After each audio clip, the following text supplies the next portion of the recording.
Hi, I'm Mike from T-Rex. I'm standing here with best mate, Ben Castle, on tour with James Blunt. How's life, Ben? It's all good, very, very busy. It's, you know, it's getting out there and playing in front of as many people as we can, for as long as we can, basically, and making lots of noise and having some fun. Yeah. How's the tour going? It's going well. It's all selling well, I think, pretty much. They seem to be, crowds seem to be liking it. Keep asking us back, which is always a good thing. And for, you know, as long as he wants to do it, we'll all do it as well. That's the idea. So, yeah, it's all good. I met you guys like 4 months ago, I think, in Copenhagen. Yeah. And the band was groovy and. Yeah, I mean, essentially for us, playing-wise, it's more, it's obviously, you know, James is the artist, it's about James, it's about his voice, it's about the songs, so we all try to leave as much space for that to happen, really, and so it's like one of those classic things, you know, you can't overplay anything, so it's all about just getting good sounds and just being very disciplined. Yeah, that's the key. And playing it, and that seems to work really well like that. So.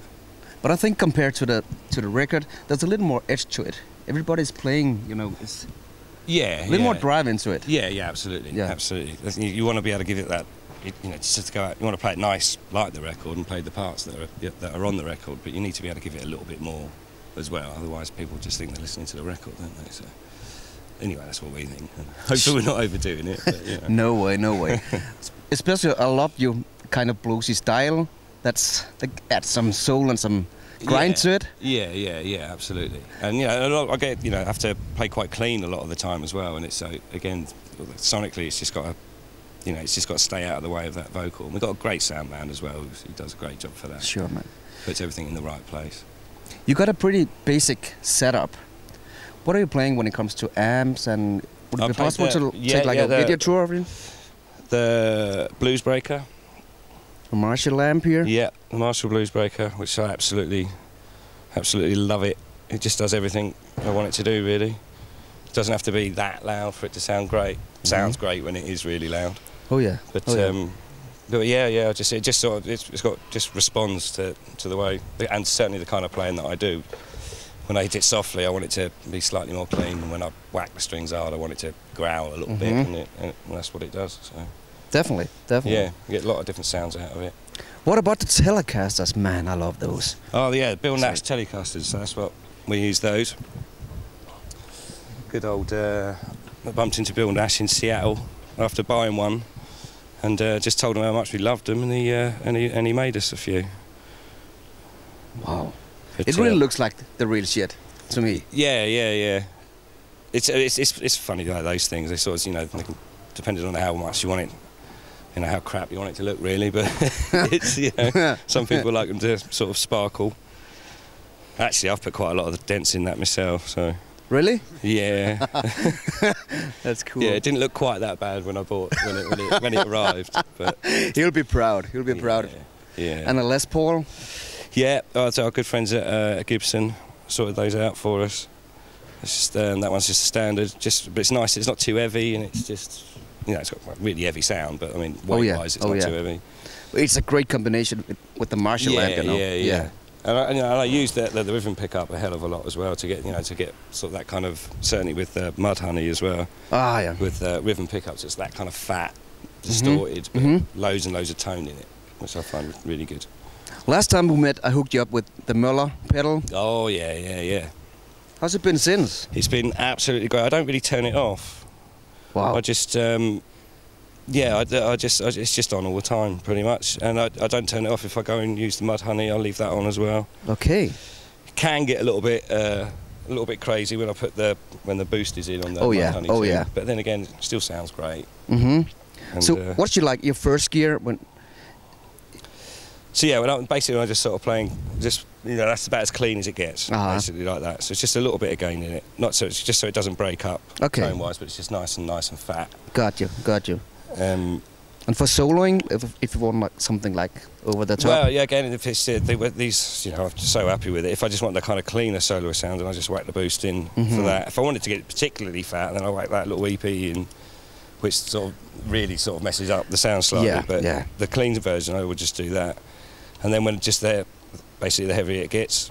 If I want it quite heavy, I take the molar out and then just have that side in, or put And you're rocking. Both in, you're and rocking. Then we're rocking, and then when we're really rocking, I do that with the old boost on the thing. And yeah, that's it. It seems to work really nicely. And the sustain that it helps with, I'm finding brilliant as well. It's just I just sort of hit a note and I can just sort of wander around and it just go on forever. It's great fun. So this works with the Tele and with the Les Paul as well? Absolutely, absolutely. It works great with them both, yeah, really good. Since we met last time, I checked out the EP booster, and I think that's really a good boost as well.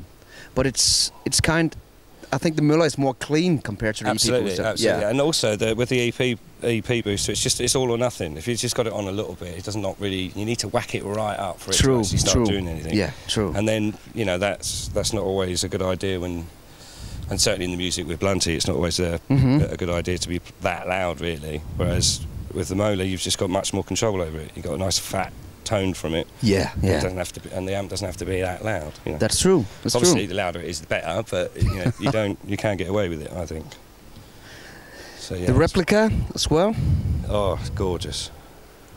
It's brilliant. It's just so many different sounds out of it. It's just the quality of the echo and the repeat is just lovely. It's a great pedal. It's the best delay I've ever heard, in fact. Wow. In that sense. Thanks, man. Yeah, it's brilliant. It's brilliant. And you got a ToneBug. You got the reverb. Yeah, I got that because I find it the roommate which I love.